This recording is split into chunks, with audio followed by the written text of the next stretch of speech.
All right, and this is another episode of Express Lane Podcast with Kevin Stan, what's going on? We got two guests here, Joe and Joe, so that'll be easy for me. I won't have to mix up anybody's name unless they're spelled different, but I can't I can't worry about that. Standard spelling. Yep. And I really am kind of blind coming into this whole thing. What I had heard about it was, and I probably wasn't really listening to you when you were talking, that I don't know if you were at the city council meeting or No. you were watching it online, but yeah, watched it online. okay, which I think is worse. Like, why watch it? Like, just go if you're It gonna. was like 1 a.m. It was already done. I had to. Like, So you, just check like- it out. you video on demand. Yeah, well, it was on YouTube. Yeah. Okay. Yeah, they put them on. They post them up on YouTube. Okay. It was it was interesting. This is a pretty big issue. What we're going to be talking about today mostly is they want to put a halfway house, shelter, whatever you want to call it, down the street from Eagle View. What's the road it's on? It's going to be on Eagleville Road, right next to the intersection there, where the Turkey Hill, the Eagleville Tap House, the County prison. County prison, the Eagleville Hospital is the big one. It's zoned for the zoning is solid for it. I don't think you can argue too much. We'll yeah, get into before we it. get into that. So we got Joe Rittenhouse. Hello. And he's going to be probably for the argument of not having it there because of your, I would assume, mostly your proximity to it. I think they're mostly proximity is a good thing. Is a good way to start that for myself. There's a bunch of other things that really tie me against it, and I'm sure we'll get into it. But mainly, it's the way the county has kind of turned this on the Lower Providence to take on as a issue, and they are abdicating all responsibility, and they're trying to push it through as fast as possible so that nobody can say no to it after it goes through. And there's a lot of legalese behind it that we're definitely going to have to get into the nitty gritty of, because that's what is the most important part of it. But yeah, I've lived here all my life, and I think that it will fundamentally change how the township works, functions, and the community at the heart of it, not just in the immediate, but we're talking once this happens, they cannot change this. They cannot change a text amendment the way the way it will go forward with this zoning. It will be permitted use, meaning it is there for now until the end of time. So there is no, we made a mistake 10 years down the road and go back and redo this. This is it. So yeah, we have to think not just in the immediate. We have to think what happens after we are long gone. So yeah, Good definitely. intro. Yep. And then we also have Joe Ferrero. All right. He's going to be doing the position of. I'm going to do the position of we got to think, Okay. and That's good. yeah, thinking is usually a pretty good thing. Where I'm coming from on this is after hearing the arguments, after going back and forth, there is a level that when you read the Constitution, the preamble of the Constitution talks about the general welfare along with the defense of the country, and we've lost the concept of general welfare. Part of that is we live in a commonwealth. That means we all rise and fall together.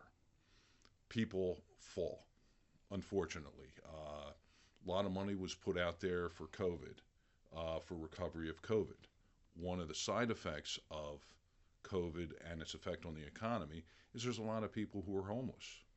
And they're not drug addicts necessarily. They're not people who have alcohol problems.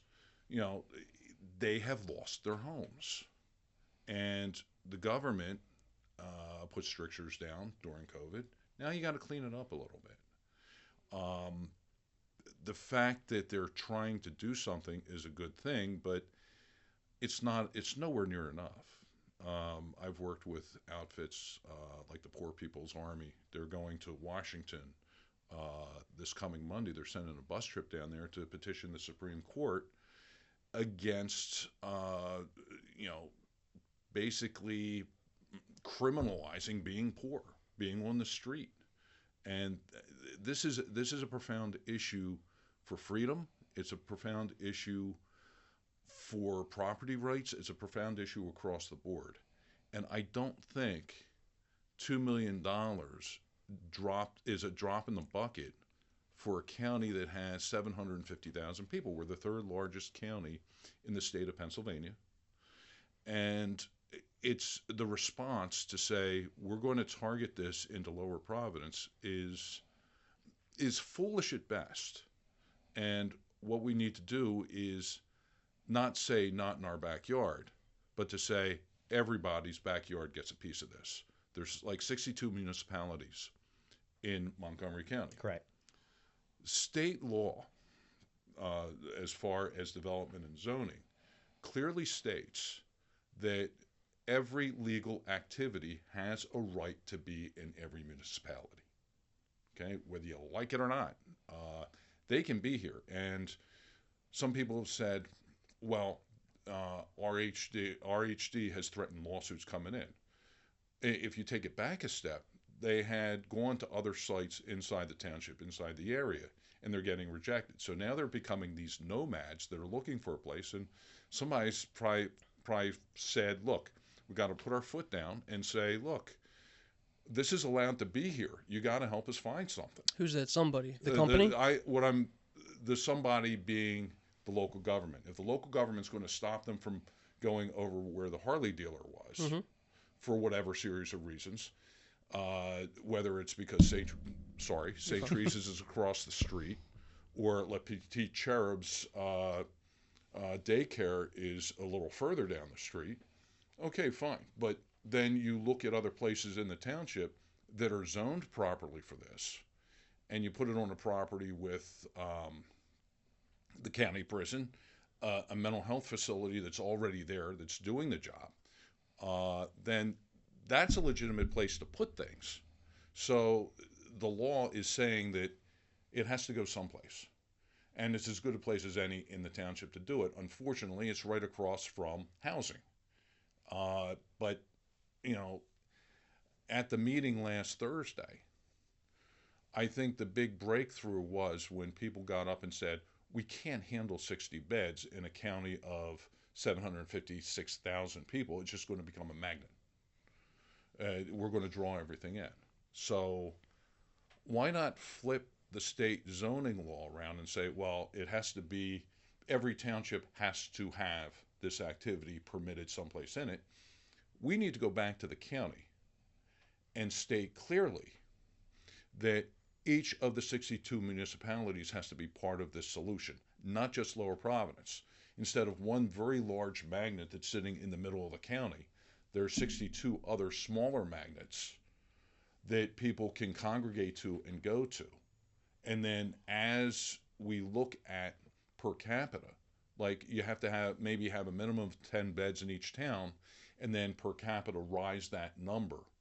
But it has to be piloted out, obviously. And I'm sorry if I'm dominating. No. That was a good statement of position and what your thought process on this is. For me, like I said, I'm a little blind on the whole situation. And that's cool. You're the best person to talk to on this. What is the proposal as it is right now? Like, because you said, is it a homeless shelter houses. Or is it a that's where you start going soup into kitchen or a halfway house? Because I think all of that is very varying steps of help for people, but adults that are does the actual position lie? Adults, like they're being very specific in saying no sexual predators, nobody that's a felon. Even though some of the language is like there seems to be an escape clause. I have to jump in here and just say so very specifically, by definition, this is a homeless shelter. Technically, the phrase they are using within the text amendment, they do use the word homeless, but they also use transitional housing. That is what RHD has. I mean, they are a special interest group. They are a nonprofit, but they are a special interest group. They make money. They're a company. Yeah, they are a company. We're in a capitalist country. Correct. Okay. But they are not a like Montgomery County Homeless Services. They are a private company that the county is paying $2 million to solve this issue. Now, how this proposal is going forward is they are doing what they call a text amendment. So this is changing the municipal code for Lower Providence Township specifically. And what it does in changing this code is it changes the type of zoning for this area.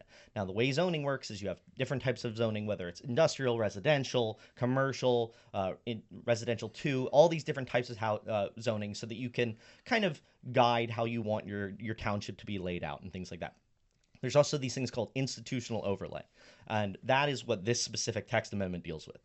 What that does, it allows any place that is zoned with institutional overlay in the district could potentially house this place. Now, there are certain caveats. It has to be a certain amount of acreage. They have to have a certain space to and from public access to roads, things like that. There's a whole series of things they have to hit. So it filters it down ever so slightly. But what it comes down to is the place that they have determined, and they have a lease with, is the Eagleville Hospital. From there, they would, as it currently stands, they would have a 60-bed facility to house only single adults. So they could not house families.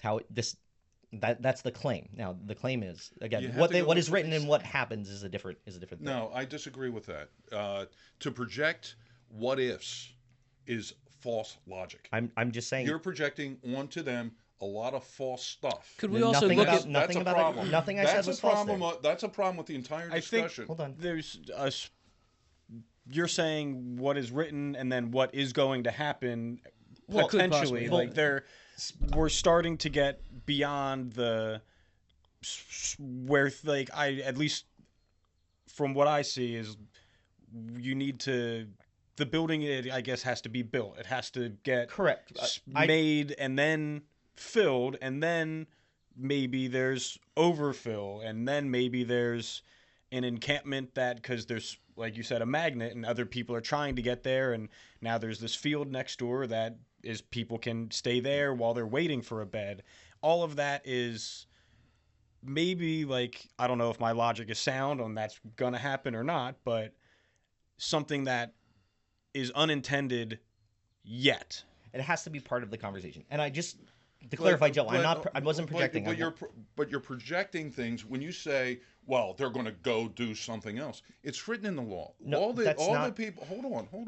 All that our government can do, our government can approve or disapprove of this based on the information that's put in the application. You can't project over top of anything on that, and that's really false. And that's part of what the conversation is that's flushed this thing down the toilet. Right, I have to pause right here. Go ahead. The statement RHD made in the text says 60 people, single houses. Correct. 100% you are right. Then, in a question from Supervisor Dr. Darby, she said, if a single family wanted to have housing at this facility, the RHD official said yes. Now, did she misspeak? I don't know. We don't know. We didn't get clarification. So that is what they applied for and what they said. I'm saying there are two separate things. They're contradictory statements. Now, you can go look at the minutes, and she said, if a single family was there, could they get into this facility? The RHD director did say yes at that time. I'm not saying she's right. She could be 100% wrong about her own text amendment that they're looking at. I'm just saying now you have a government official asking a question of the private entity. It says, could this happen? She says yes. Okay, now we have open up more discussion. That's all. That was all that was. There was nothing false about that statement. And what I'm saying is you have to go by what's written in the law. Whatever gets passed is what becomes law. Correct. But overlaying this, part of why I became so upset over this is because of how the opposition to this has just gone off the rails. See, I almost rejected coming here today because there was stuff being put out by the opposition that had a little girl with her mouth over it like she's a hostage or something, relating that to RHD. And I was like, you know what?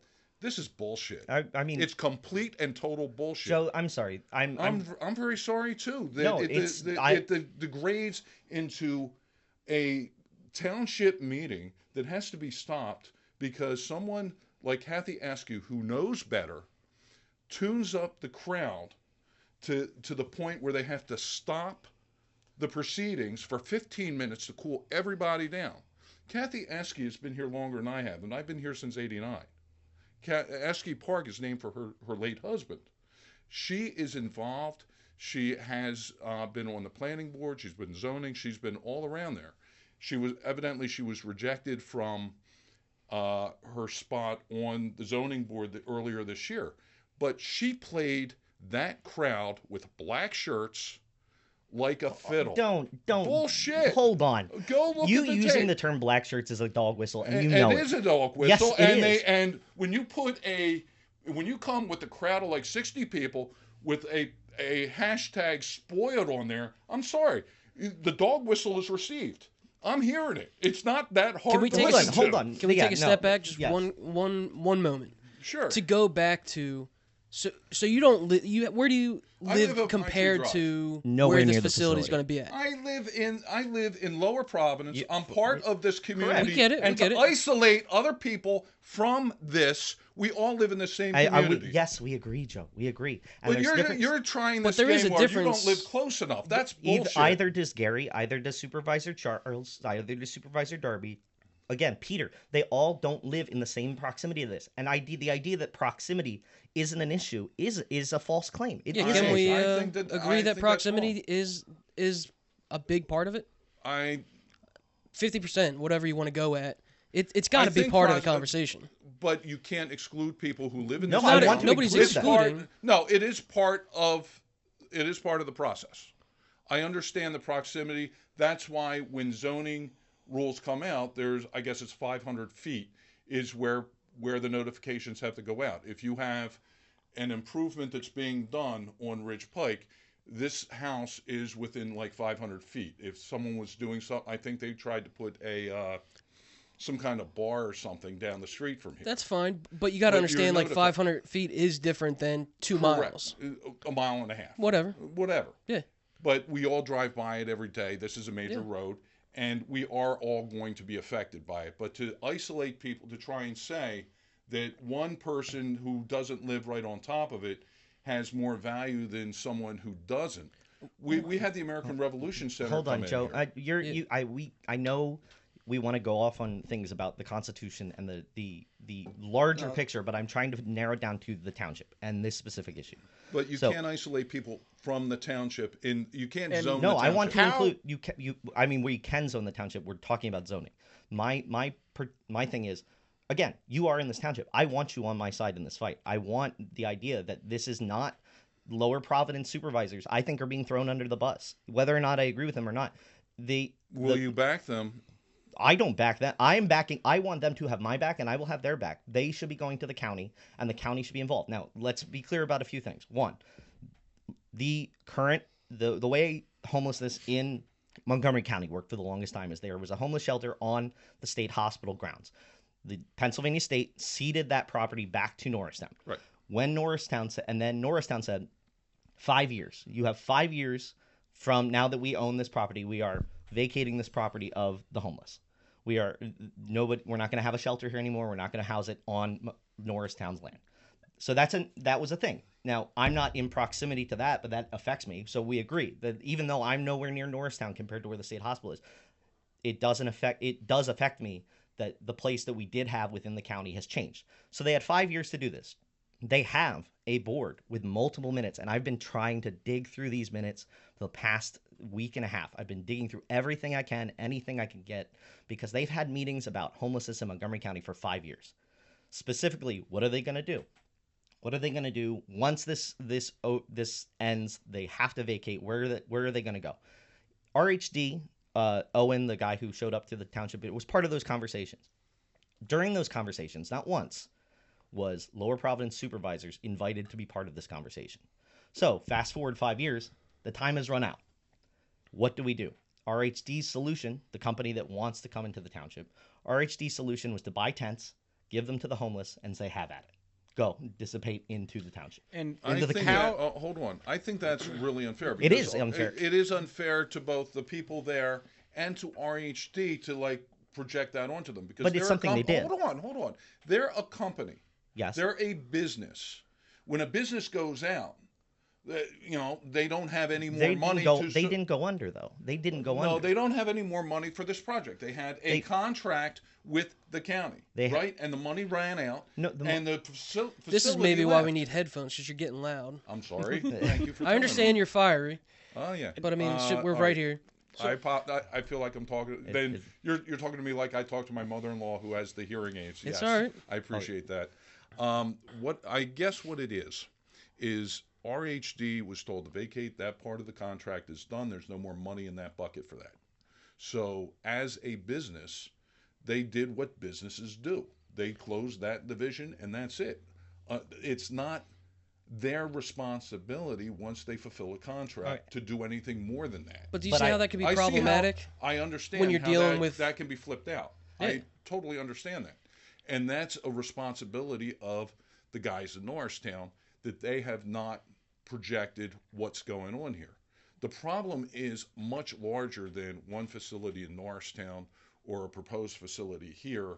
It is a huge societal problem. Yeah, we're talking about zooming in to this thing they want to this build, thing here. zooming out to the country and the world. We Even get just the that. county. Let's just go for the county. Yeah, but I get, like, our whole thing is, like, all of us don't want people to be homeless, right? Like, we can all start there. There's no pro-homeless advocates in this room. There's So- nobody's here being sure? like, let's. Yeah. Yeah. So I want to just take us back to kind of help yeah. frame this, if I may. So, in that 5 years, they dumped the majority of the homeless population onto the county. And where I disagree with Joe is that as a business, if you're a business and your job is to stay in business, now they are a nonprofit, but What does nonprofit mean to you? the idea of being a nonprofit is that they shouldn't be in this for fiscal gain. No, a nonprofit means you're just turning the returns back into the company. Yes, Any nonprofit, that's the definition of a nonprofit. I understand, but it's irrelevant. You're overlaying other attributes of nonprofit onto.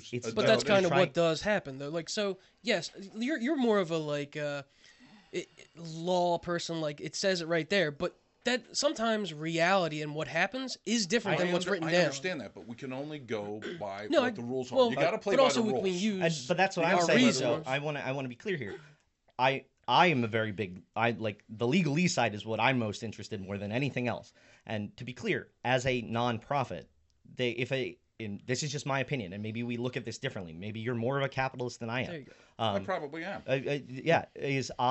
I believe that when you have a company that's job is humans, to take care of humans and to get them off the street and into places where they can have dignity in their lives and they can live as members of our society that contribute back to that help and things like that, you have a moral obligation on top of your fiscal responsibilities to balance those two. And one of the things that hurts me is RHD has released 60 plus individuals. Their CEO is making over $500,000, over $300,000 a year, and he's supposed to be fighting for against homelessness. Every dollar that goes into that guy's pocket doesn't go into helping get somebody off the street who needs the help. So now, you're not a capitalist then? No, I am a capitalist. No, it's you're just not, I'm saying because there are you're- degrees you're- of capitalist, hold Joe, on, and I don't hold on. care if You're capitalist or not a capitalist. That's not how this works. And It you is. know it. No, it is how it No, works. it's not, Joe. You want to say something, Kev? Go for it. I guess I'm still trying to make sure, like, and I don't know, is 60 beds, is that a big facility? Yes. What's the next? Yes, it is. Where is another facility that's similar to this, and how big would that be? And I guess how is it if they were in Norristown and then the contract ran up and the old Norristown County Hospital moved everybody that was in there out?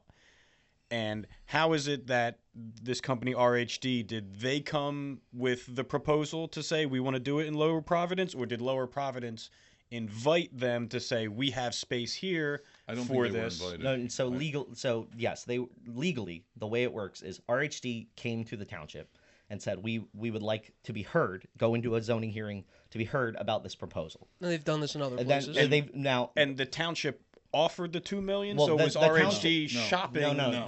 The county is giving RHD the $2 million. Okay. The A county is turning to contract. RHD. It's a Say contract. yes, Okay. a contract for $2 million. Say this is a problem, we want you to solve it. Now RHD goes to any municipality. They happen to come to Lower Providence, and Lower Providence has one of two options. They can start the conversation with "We are not interested, move on," which is what the majority of townships can do and usually do in the circumstance. And that's how it starts. Because the majority of our supervisors are greener, they haven't been on it as long, they haven't lived in the township as long as Joe or myself.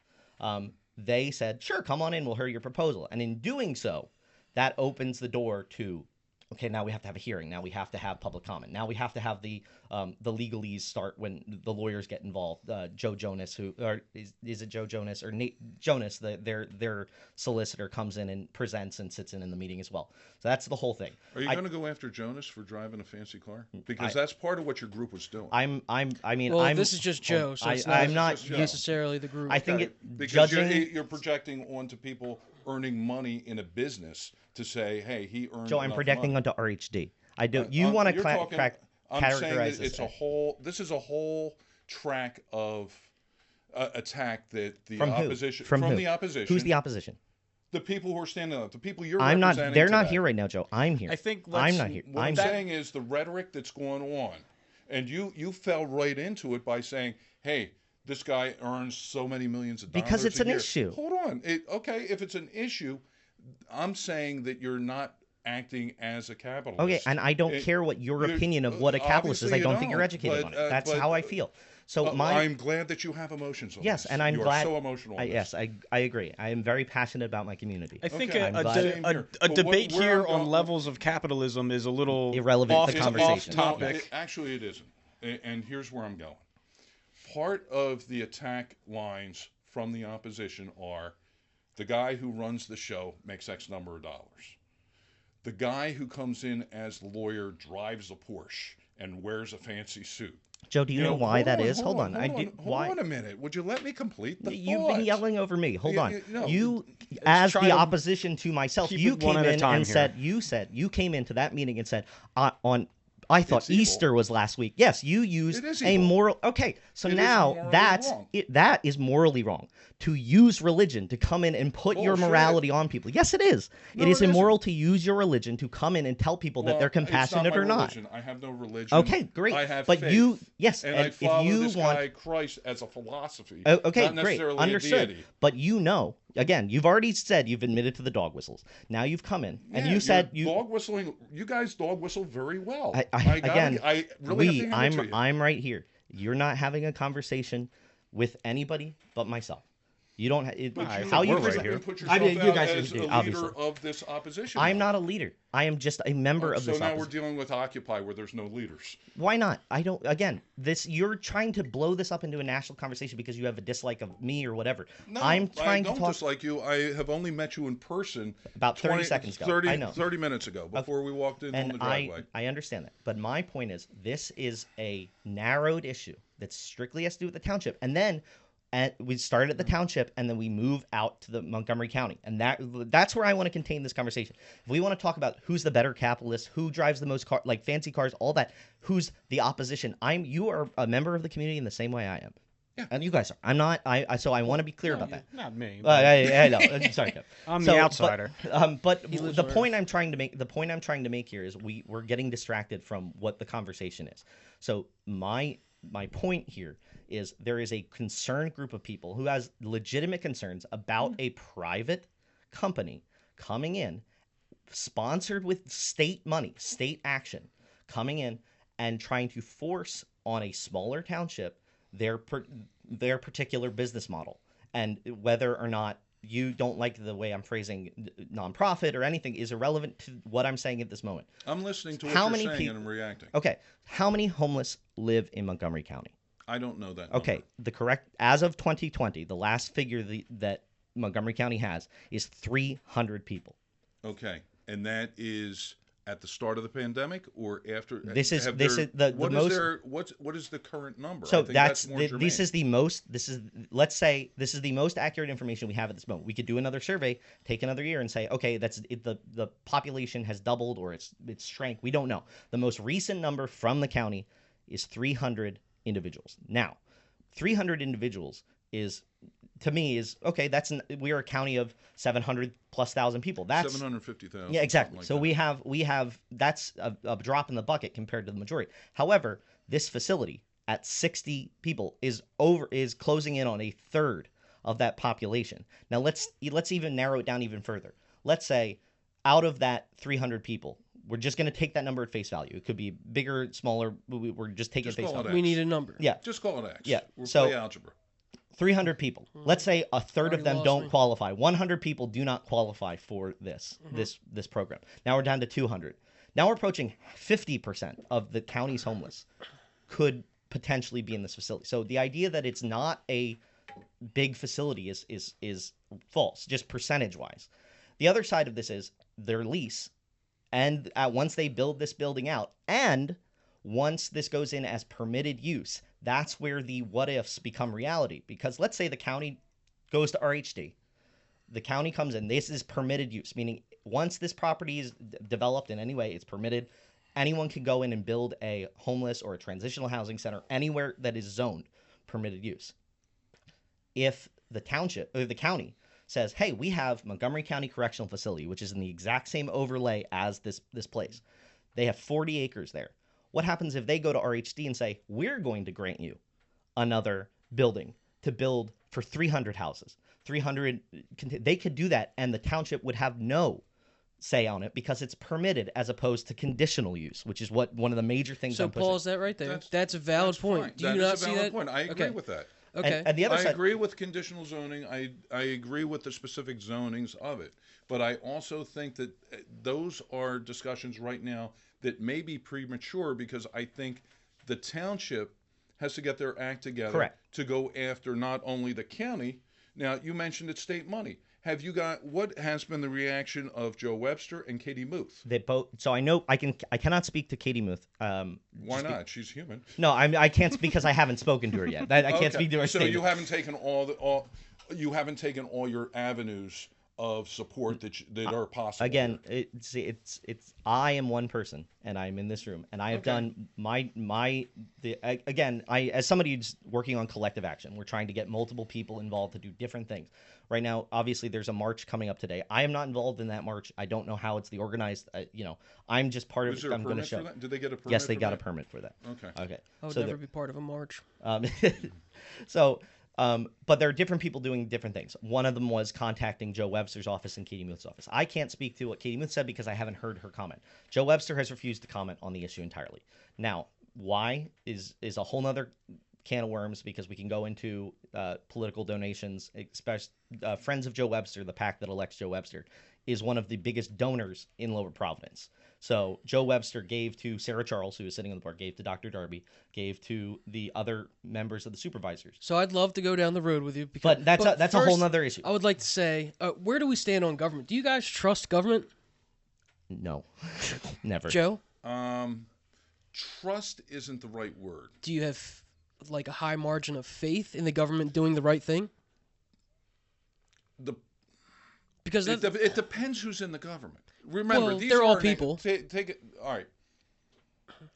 What's happening right now? When you say you don't trust the government, you don't. I don't trust any government ever. Okay, that's fine. But who is the ones running the government? They're People. neighbors. They're people. They're part of what has gone on with the narrative and the activity at the township meetings. At the last meeting, there was a lot of yelling and screaming. I get that. That's people mob mentality. I get it. You get it. Yeah. Okay. There was an issue where You got to have them versus us. It's. I mean, I that's don't got to think you be. necessarily have to do that. If you have a different idea than him, then it's going to be you versus him. Opposition isn't a bad thing. You don't have to be a jerk about it. Well, And here's what I'm saying. I've been here for a long time. I've won on some issues and I've lost on some issues. Back in the day, they wanted to put a Wawa at the corner of Egypt and Pinetown, where they would have put gas tanks into the floodplain. Totally insane. I think that's when they finally got rid of their meat slicers because, it's a dangerous object for the people there. They tried to put the American Revolution Center in. Are you familiar with it? I've heard of it. Okay. The ARC American was going to go over across from St. Gabe's in part of Valley Forge Park. And it was, quote unquote, a done deal. We were, as neighbors, we were able to stand up and stop it, bring up ideas as to why this won't work. One idea was you can't get emergency services over the bridge. The site is landlocked, not only for fire trucks, because either coming from Phoenixville or coming from Oaks or coming from the Audubon site. If there was a heavy duty emergency, everyone would be flowing out. If you've ever been on Audubon Road at rush hour, it's insane. Yeah, but wouldn't you compare those things? What I'm saying is, Go ahead. you don't have to be a jerk to fight this. It's not like an us versus them. I know you're looking at it like that, but I understand that. But you don't have to play it that way every minute of the day. Keep in mind that you only have to impress 5 people on this issue. It's kind of like the refs in a game. They're the ones who are going to keep you out of the game, or your coach is going to put you in the game. But that's why you've got to look at them. Like, so where I would assume you were going with that is everybody has incentives. Everyone has incentives, but if you go to a township meeting that is a hearing, and you stand there and you put your fist in the air and demand that they fold. Yeah, but these are regular people, though. I mean, I understand. Like, I'm a dumb person. I'd probably be there with if I lived closer, I'd be there with a black shirt, siding with these people. But learning how the process works. Not saying those people are dumb. They're obviously smarter than me. Whatever. You're dumb. No, though. But you I'm have to dumb. learn what the rules are of the I'm a game dumb before. person. You have to learn the rules of the game before going after. Yeah, but somebody that's working every day doesn't have time to learn all those rules. So we expect to maybe have somebody take the position for us. Like, I like the idea of, it's great to get all these protests, signs, leaflets. I don't like signs. I also don't like. But if you want to get together as a group, that's cool. It seems like the answer, though, is get a lawyer.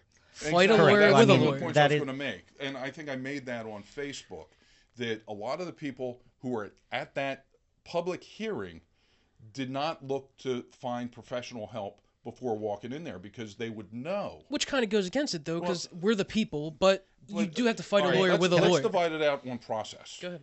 On process.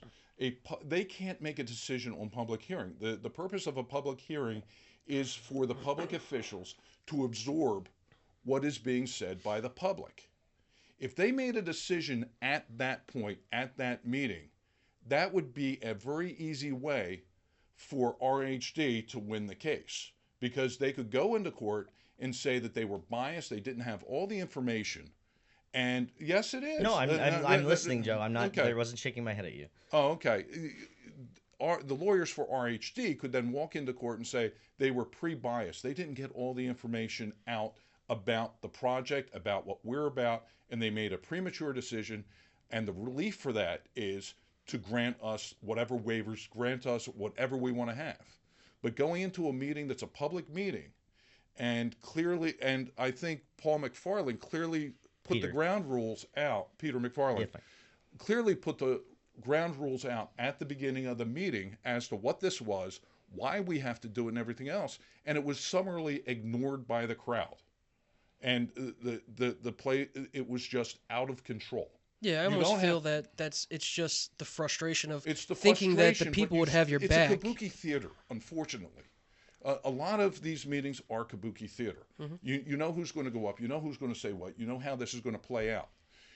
But within that framework, you can advance what you're doing, knowing that they can't make a decision. You're trying to convince the 5 people on that board, and that's why I used, figuring that there's at least 3 Christians on that board, I used a Christian motif to say, look, you are on safe grounds to grant this. And I think that we do have to it is evil to stop someone from doing good. That's what I believe. And I'm not taking away from that. I'm stating that, in my opinion, the idea that the state has to come in and impose a morality via the homeless shelter, like we have to use the state as the object to do that. I think there are more than 60 Christians in Lower Providence Township. I believe there may be. And we'll see if a column of salt comes down. And sure, like, I have a lot of faith in the people of Montgomery County and the community, and I think that a Christian thing to do, if that has to come into the conversation, is individuals and institutions. Perfect example.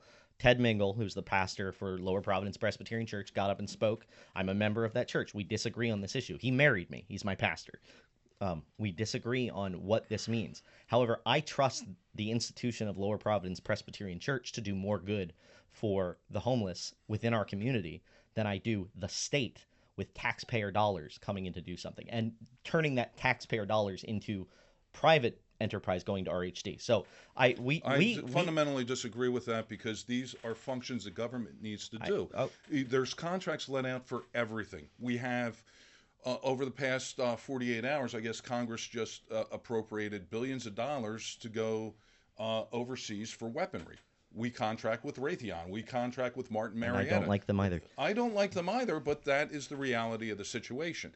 There's a function that needs to be filled by somebody. The government says, we need this fixed. Okay, and we need to blow something up or we need to heal someone here. If we need to heal someone, and let's say, now, I don't know what we're getting. I want to keep it focused on Lower Providence, but to the philosophical debate on what the responsibility of the state is another thing. And my purpose is, if you are like, I'm a liberal, if I believe that the state has compassion, like wants to do something for the public good, is compassionate, I think there are ways to do that when it comes to. How are you a liberal if you're saying you don't want to use tax dollars to solve this problem? Because that's not a liberal position.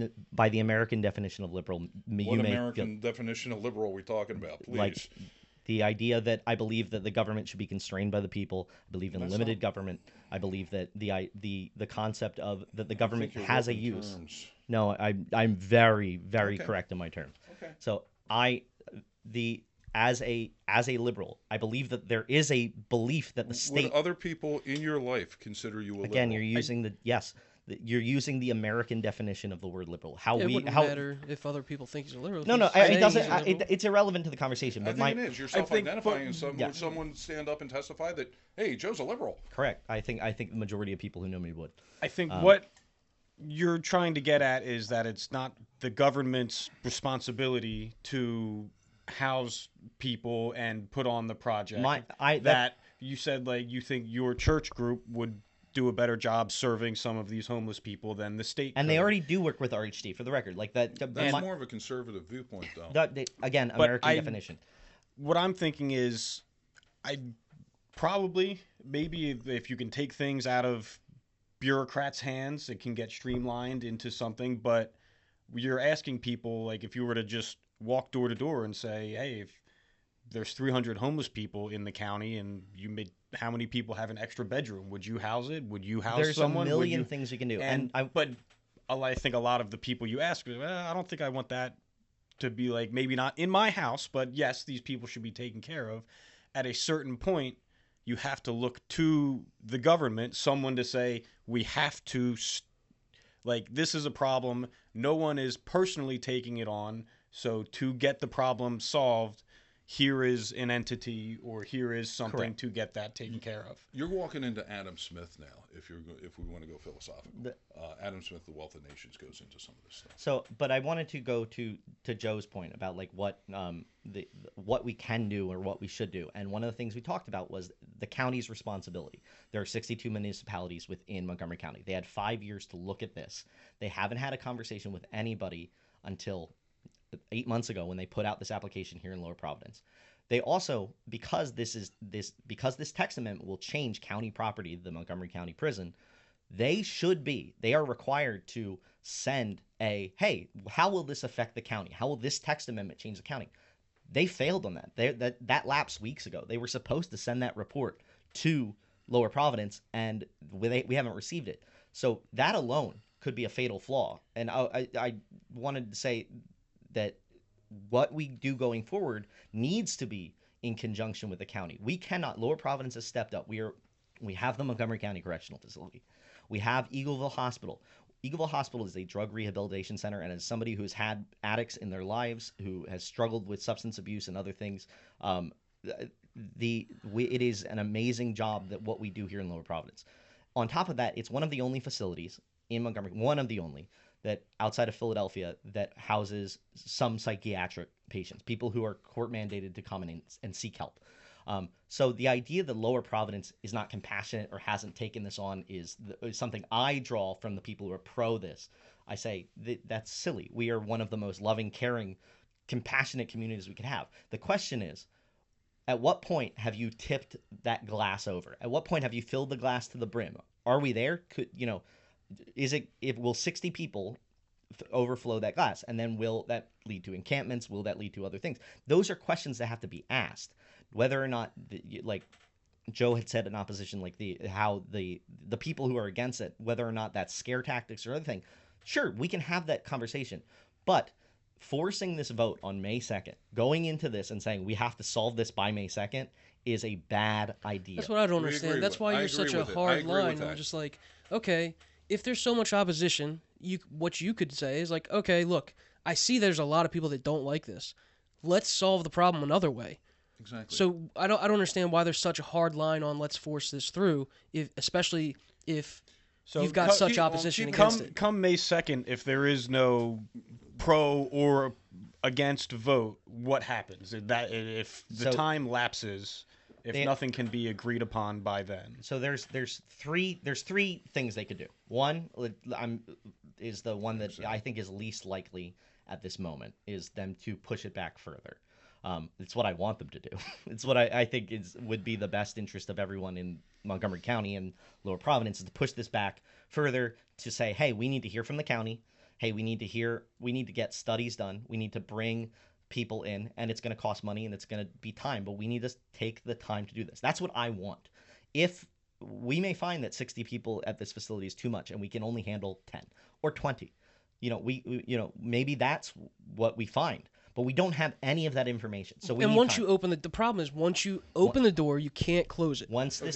I'm on board with everything you just said. Sure. I think that's the direction that has to be going, because I don't see a track of what the county has done to solve this problem. Correct. I don't see a track of what the state representatives or the state senate has done to do this problem, or the governor's office. 100%. I don't see, like, what's the business plan? If I'm an entrepreneur. Yeah. I deal with a lot of small businesses every day. I got a great business plan I want to do. Can you help me? Yeah, here's how you do the tech. What you want to do is have a game plan. I'm not seeing a game plan on this from the county. So I think it's well within our purview, and I think the government that none of you three guys seem to want to trust, you're saying that no government is trustworthy. We have to go to that those was people. Stan. That was just me. I'm sorry. I apologize for Kev going loves over. the government. But I think what we have to do is we have to give the supervisors the space to walk across that bridge to say, we got to fight these guys, but you can't do it by going in where I was going with the thing with the hearing that they can't do anything with, is you have to give them an option to walk out. All this is negotiation. And the opposition has decried the fact that there was negotiation to start this. That's how things work. I think it was more. I'm not. I don't want to pause you, but I think the thing was that it was a fact that the text amendment, when they went to write it, they had RHD in the room to help them write it, and that's normal. You go. That's part of what a lot of people are decrying about Washington. That we had the lobbyists in the room writing. This is unfortunately, this is standard operating procedure across the board. They're being threatened. I think that the township was being threatened with a lawsuit. Mm-hmm. Okay. How do we relieve that threat? How do we give this guy what he wants so he doesn't take us into court and have us spend even more money on this that we don't want to buck out for that? So you negotiate. That's the first thing you do. You got a problem with your next door neighbor. You don't immediately go to circuit court on it. You talk to the neighbor and you yeah, but now it sounds like you're on his side. You just don't like the way they went about it. I think that it is. I'm not fully on the side, but I'm not fully against. And part of the problem is how we're going about shit. And I think that as I said before, we can disagree without being disagreeable. We can bring the facts. I was much more eager to listen to what was being said this past Thursday night. It was a very good meeting. It was a very good meeting because there wasn't this tension in the room where, I really thought that there was a fist fight that was going to break out. And I've been going to meetings since the early 90s. And we've had a lot of like tense meetings. I have never, ever felt that feeling, and I never want to feel that again walking into a public meeting. That Yeah. was brutal. So you say the dog whistle stuff, but I watched your thing, and I mean, don't you think you threw in your own little I dog threw in whistles? as a reaction to what I was seeing. I don't like All right, bullies, and I so thought people were throw being a bullied. stone, throw a stone. I- All so right. I- Absolutely. so Okay. But there has to be a counterbalance too. I just want to throw You this want out. the us or them thing? I'm more than willing to play that way. I want to throw this with I want to agree with Joe on one thing. So what There we the go. public can do right now, there's two things. There's three things. So we got sidetracked off of your statement, and I want to be clear about one thing. What happens with a no and yes vote? Let's explain that real quick.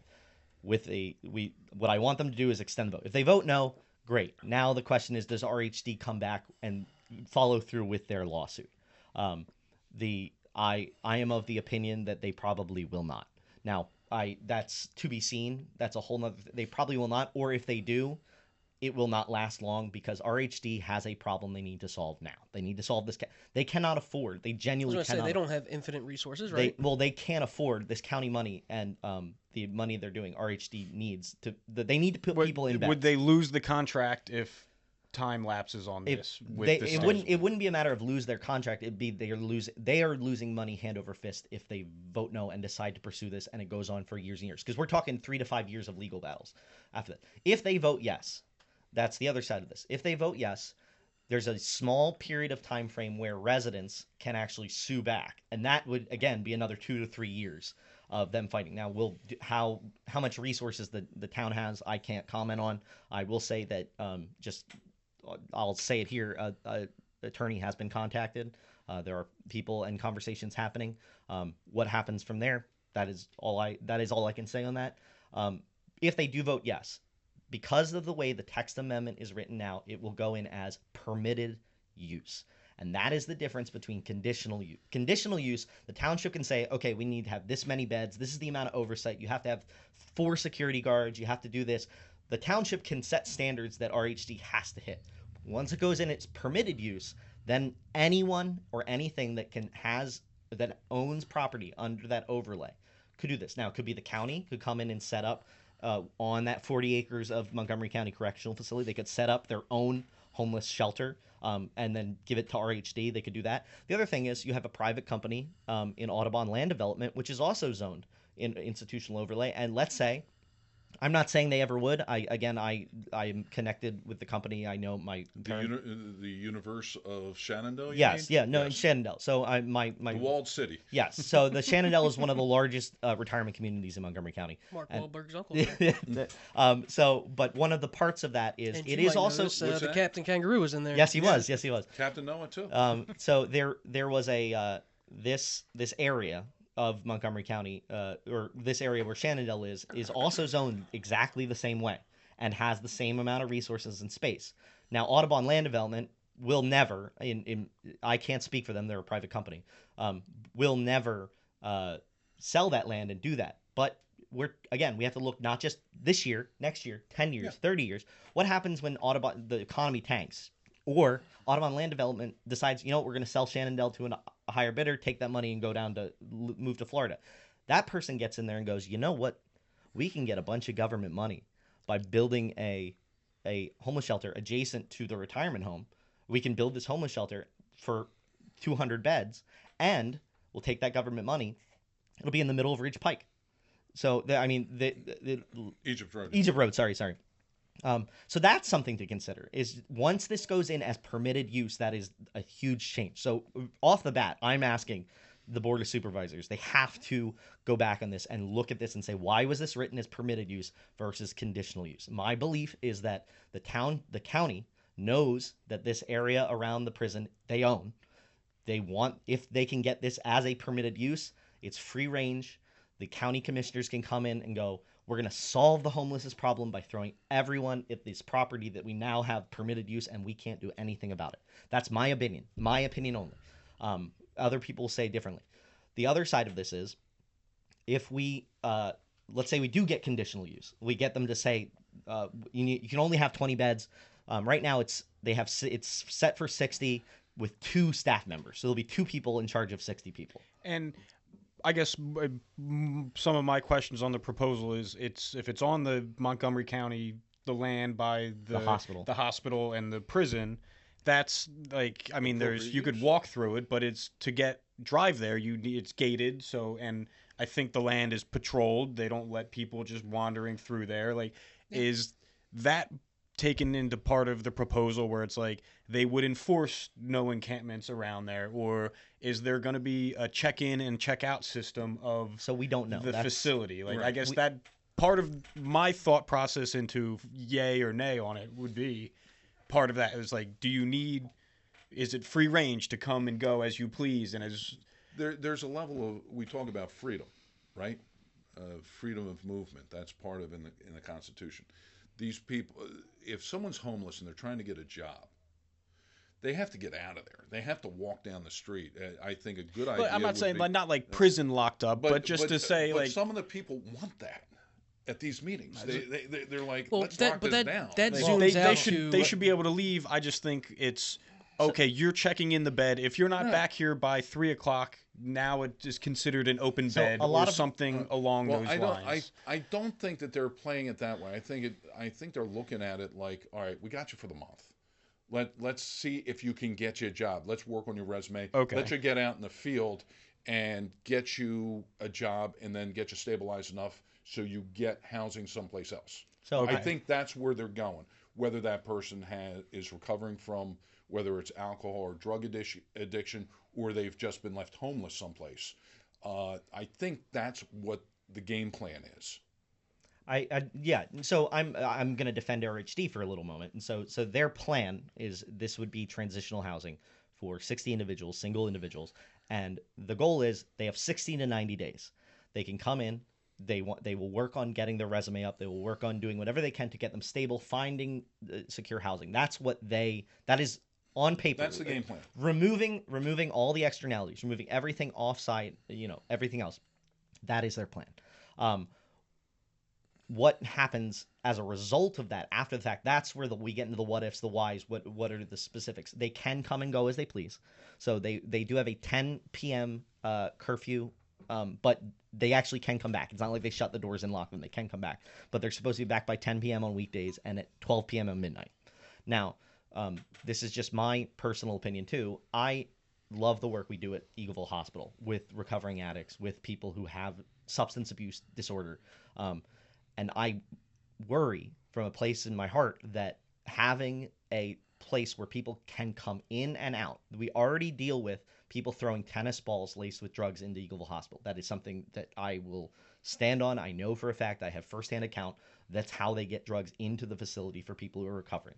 Suddenly, we institute 60 people who are down on their luck, who need help, but they also have resources where they can come and go directly adjacent to people who are at the lowest point in their lives and can't come and go. So if we have compassion for the people who are homeless, I want to have compassion for the people we already take care of at Eagleville Hospital, the people who are already struggling.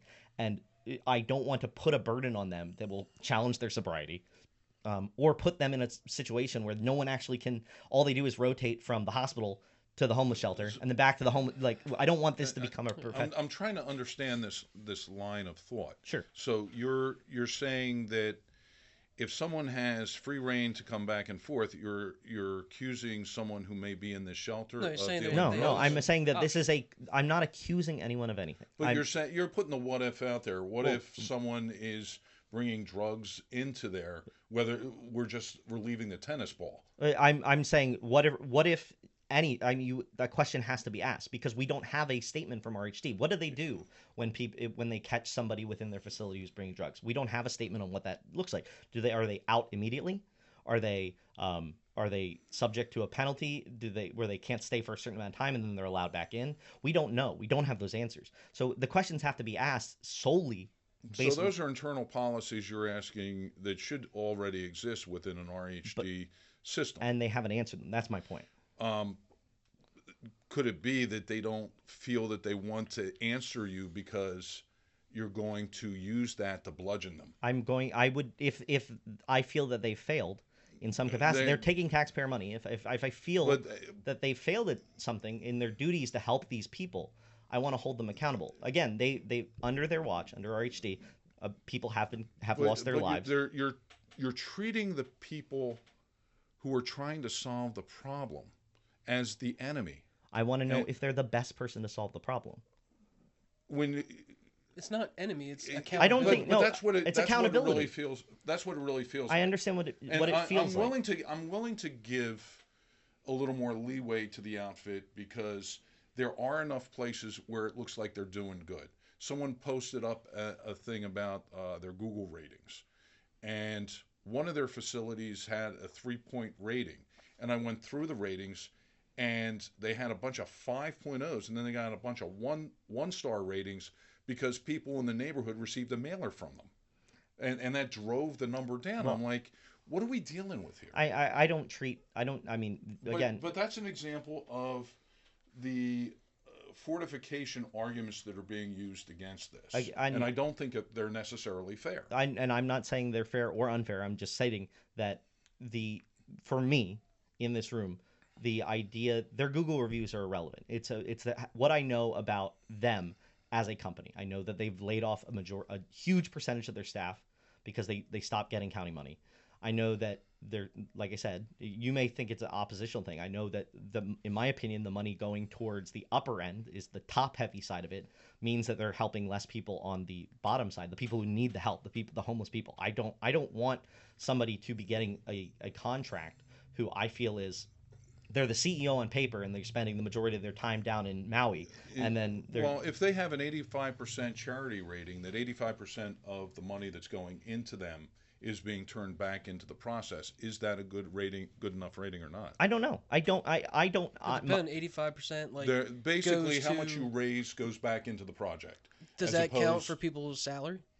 I think that well, that's when you say salary, that you have to have people manning. I understand that's right. the age-old argument of what I'm saying is nonprofits. It's not going in. It's a nonprofit, but it is going. Yeah. Right. Oh, I'm gonna grab a water real quick. You can get some wine. All right. The 85% is like the overhead, to say like the CEO money, to say like how much marketing, how much development they're doing. If you get an organization that's doing 5% as opposed to 85%, I would say that probably the 85% guy is doing more with their money. They're not making this an engine for overhead to get to Maui. And I'm going to come back to the idea that saying that someone's going to Maui or drives a nice car or has a nice salary, that's really, it's kind of cheesy, because if they're good at what they do, they deserve to be compensated for what they do. That's a basic tenet of capitalism. We don't disagree. So you can't cast aspersions on that. No, well, and I think that's unfair. So in the same way we had the conversation, I brought up the conversation about you bringing Christ into the conversation in the first thing. I don't think, and you said that was in response to, yes. Yeah, you would say, okay, I think, and I am asking you to grant this a little bit. I think that the people coming saying, this guy's driving a nice car, he's making a ton of money. The majority of their board is top heavy, and they're making lots of money that we feel should be going to other people. That stems from the response of people who are coming out online saying, you're heartless, you're cruel, you're not taking this seriously. I hope none of you ever experienced homeless, etc. Using this compassion argument against concerned citizens like myself, against people who say, "Hey, I'm a concerned citizen too." You are. You don't get to like zone me out of that conversation. I'm not, Joe. We don't need to tone police how the other. No, but what I'm saying is language means something. Sure, and I'm saying how you say stuff and the words you put in have connotation. And I'm not being tone police, but I guess I'm being grammar police.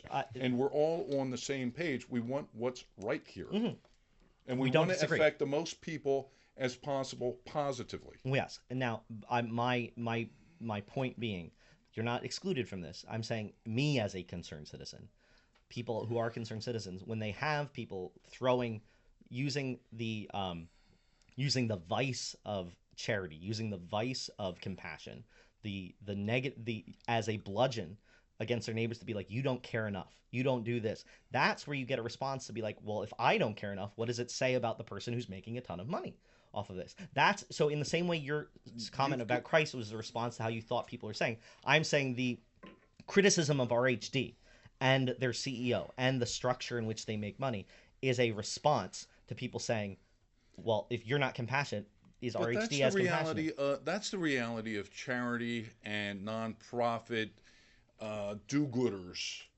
in this system.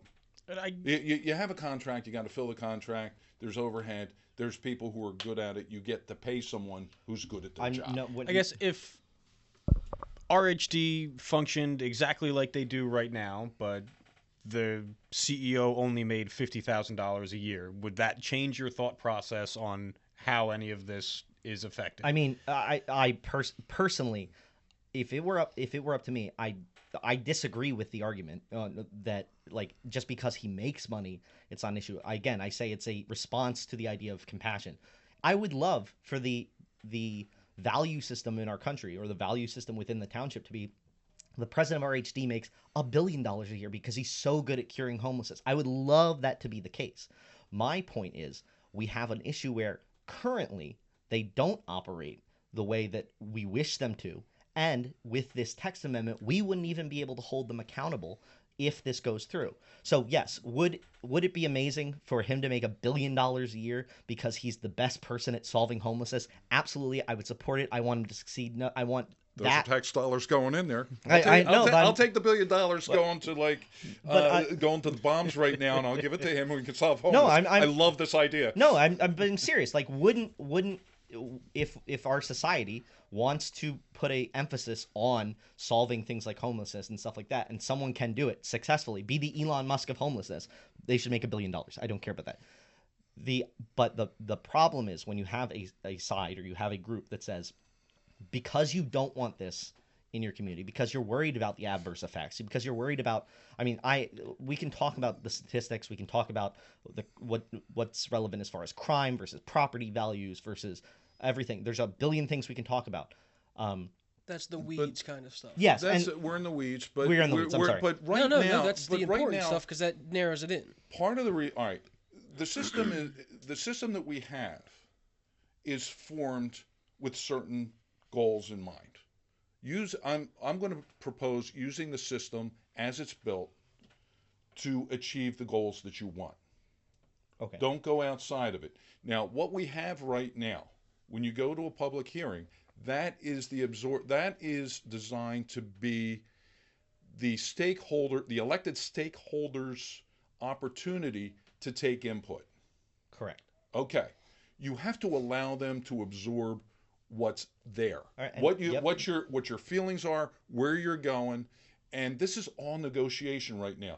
The supervisors are not allowed to meet in more than groups of I think 2 or 3. I don't think they can. They can't go over to Eagleville Hotel or Eagleville Tap Room right now and sit down with their spouses and have a dinner, because that would be a violation of sunshine laws. But they're processing. They're going to go into closed door session because it's a contract, because it's negotiations. They have to do this stuff behind closed doors. So it is a battle of transparency behind the scenes activity. We have to allow them to go behind the scenes, absorb what you said, what your group said, absorb what I say, absorb the churches, absorb everybody's reactions. And, they may be sitting there saying, hey, the conditional use thing, that's a great idea. I agree. Let's go with that. But you have to give them the opportunity to do that. That's how the system is. Use the system as designed, but don't get angry at the system. No, hold on. In defense, I want a defense in anger. There is a place for anger, and there is in general conversations. If there's injustices in the world, if there's people who are upset about certain things, anger is appropriate. Yeah. Now, in the same way, I go into that room and I ask a question about crime. I ask a question about conditional. My biggest thing is the conditional versus permitted use. I go in and have that conversation, but somebody else gets up there and yells and says, "This is going to destroy my home. This is going to destroy the community," and they're angry and they're yelling about it. Those are equally valid opinions to have. Now, They whether or are not it's they are equally valid opinions to have. But what I'm saying is, this was an organized group. I And disagree. if you got black shirts saying hashtag spoiled, that's organized. That is a level of organization that's out there. Who? And I don't know who. No, I know who, but I'm you not, know who. Yeah. But if they had gone to a lawyer ahead of time and said, all right, let's look at this. What's the strategy? How should we do this? You wouldn't have. I don't think you would have this programmed anger out there. I can't believe an attorney worth his salt or her salt would say, go in and make a mess out of the public hearing. I fundamentally disagree. Like You have a lawyer that actually said, go in and make a mess of this? 100%. Oh my God. Who is this guy? Hold on. Who is this guy Hold on. who turned our township into chaos? No, I'm not. That was chaos. I have not said what a lawyer has advised, or any lawyer I'm associated with. I have not said that, but I can tell you that there are multiple lawyers who would say, no, this is part of the process. It is part of the process, but not to basically turn our township meetings into complete mayhem. We define mayhem differently. I guess we do. So for perfect example, somebody making T-shirts that say "spoiled," which, for reference to the host, the solicitor for RHD came into one of the zoning meetings and claimed that the only people who would be against this in Lower Providence are homeowners, and they're just spoiled. They're just spoiled rotten. And obviously, you have people who are hardworking people, go 9 to 5s. They come in and they go, "What the hell do you mean I'm spoiled?" So you had one individual who said, "That's BS. I'm going to show up," and pulled money out of their own pocket and just distributed the shirts. That's not organization. That's organization. I disagree. But also that strikes a chord. Why that's so effective and strikes such a chord, because we are hardworking people who work for our stuff, right? And then you've got homeless people for whatever down reasons. On their luck, yeah, it sucks, which we all want to help, right? But then they're saying like, okay, well, you guys don't want them near you. Well, we work for a living, let's come up with a better way somewhere to put them that's not right next to us. And that not in my backyard thing, I think it does have validity. It does have some validity. I agree. Some, yes. I agree it has some validity, and I think there's some corrections that can be made on this. But what this whole process exposed was there was a hornet's nest aside from any homeless shelter. Well, you got to understand they probably already experienced it with what they've got there. That's probably why it was so. So that's why this is so vociferous, is because Lower Providence and the county has not solved the problem of people wandering into the neighborhood across from this site. So let's not open up that door to give them more beds, right? Well, I don't know. I think what we got to do is figure out how this gets solved first before we go putting the beds Let's in. close that door. Joe, Close that door. Yeah. And this That's is what I'm saying. Like, you guys are both on the same page. Well, on some things, you just didn't like the way they did it. We have to get one problem solved before we get to the next one. So if there's a homeless problem, or if there's people wandering through this neighborhood, why isn't there, there was an application for a fence on Thursday night's meeting, a large 6-foot fence, because some kind of dog got out and wreaked havoc on the homeowner's puppy. The solution was put up a fence. We have the HOA supervisor who wanted to put greens in front and was backed off when they said, well, if you put green stuff there, I'm not going to be able to drive out safely because I'll get waffled on the street. Yeah. But the concept of closing off the entrance on Eagleville Road to that community across there, stick a fence across there, stick some cameras on top of it, and across the street put a bus shelter in with a trash can that can be emptied daily, that covers a lot of what people were saying. We don't get the people wandering in because there's a big fence there. They don't know that there's something there.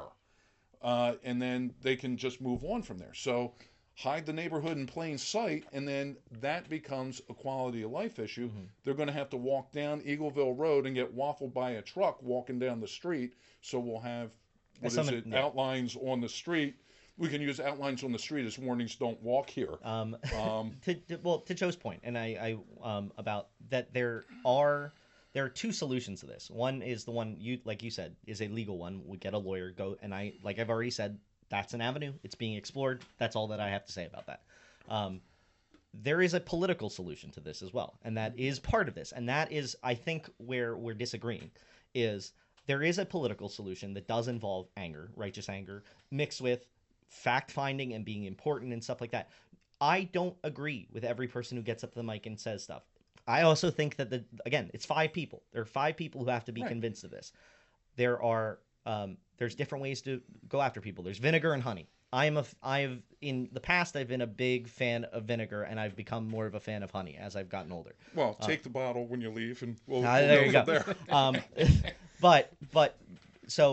But there's other sides of this too. Is there are 2 supervisors who are currently on the board who are employed by the county. Now, our solicitor disagrees with what their employment means, and this is a key issue because it actually does affect the vote. Sarah Charles works for the county, and Dr. Janine Darby is the county coroner. Both receive a paycheck from Montgomery County. How much does a county coroner make? I don't have that in front of me off the top of my head. I was just wondering. Probably 6 figures, But- which is reasonable for what She she work does. on bodies, or what does she do? I think She she's does. had tours of evidently Autopsies. she's had. That's Yeah. I mean, you don't have to. For the You record, don't want to visit her professionally, put it that way. you My don't. wife does. She likes that shit. But I mean, you don't have to. You don't have to be a doctor to be the county coroner. Like Dr. Janine Darby is a weight loss Yeah. doctor. She's not. I'm not. She's not a physician. There's nothing. I'm not She's like dissing her. Jill. I'm just saying she's a diff- doctor All of right. teaching. different. But my point is that Cosby. they're both employed by the county. They They're received both that. employed by the county. So the county there is, as Sarah Charles invited one of the directors of homeless to the last meeting. She got up and she made the plea or the case. She was the only person who made the case for the shelter. She works for the county. Said this is why this is important for us. This is why Jeannie's place, the place they want to put in, would be important. Sarah Charles said in that meeting, and she knows the answer to this, so that's why I'm a little confused, and we can debate that another thing. But she asked, who is funding this project? Who is funding this? And she said, the county.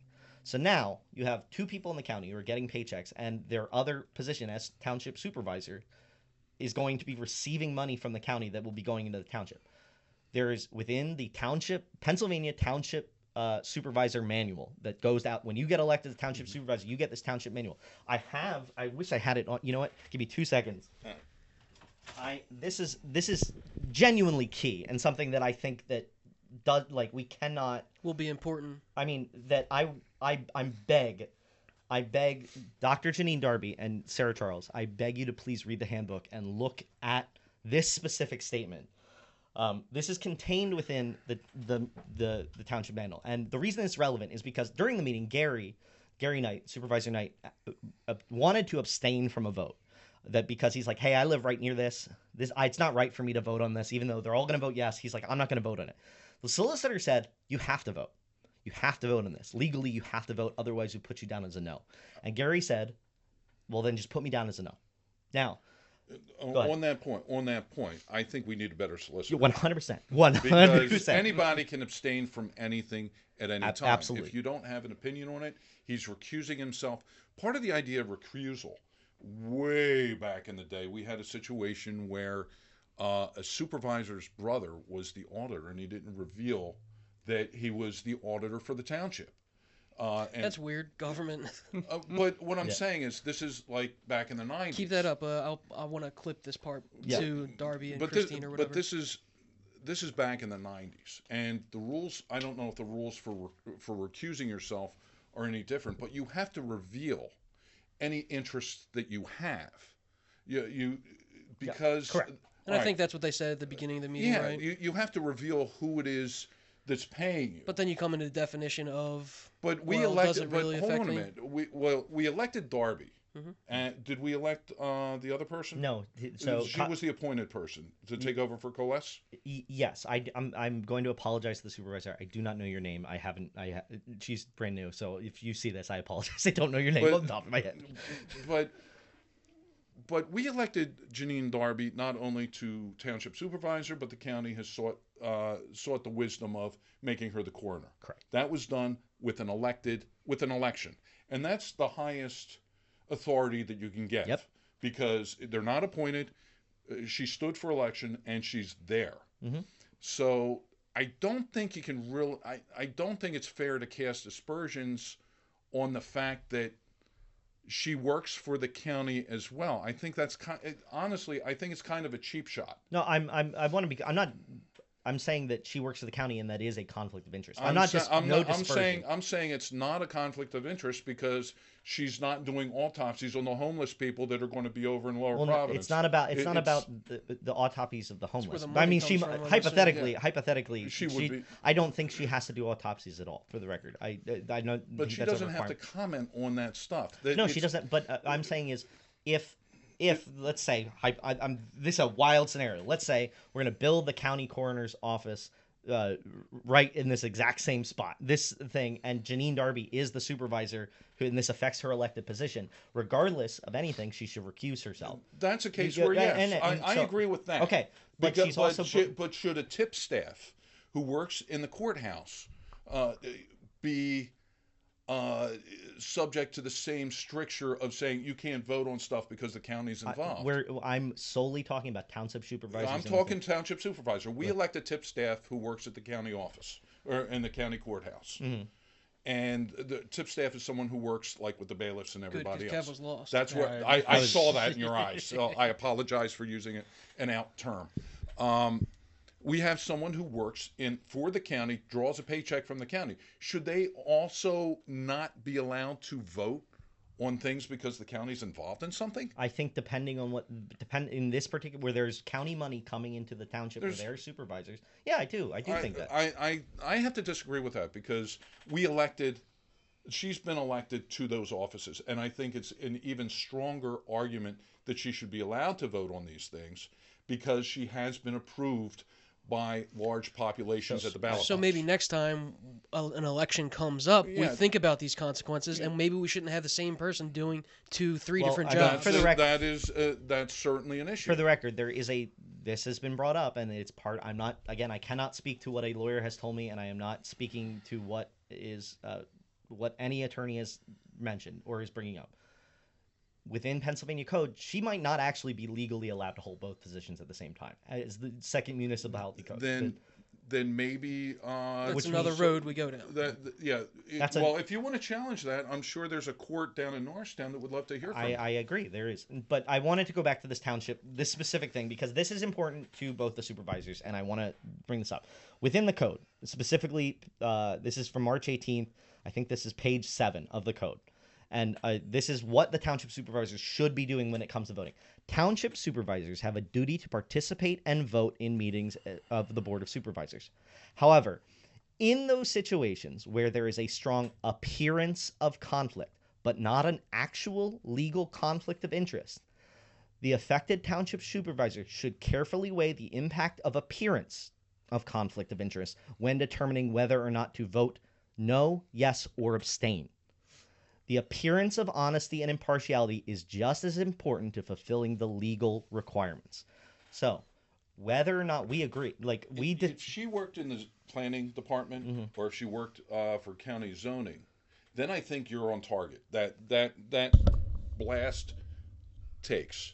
I think you're off target because she's in a different function whatsoever from zoning and planning and putting this out there. And she has been honest about saying, this is what I do. I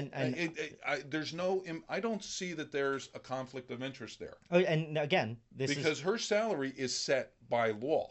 No, I'm not saying we know there are different ways to impact people besides salary. There's different ways to impact people without money. The point is where are the appearances. Now we could disagree. And I know for a fact that our solicitor disagrees with me.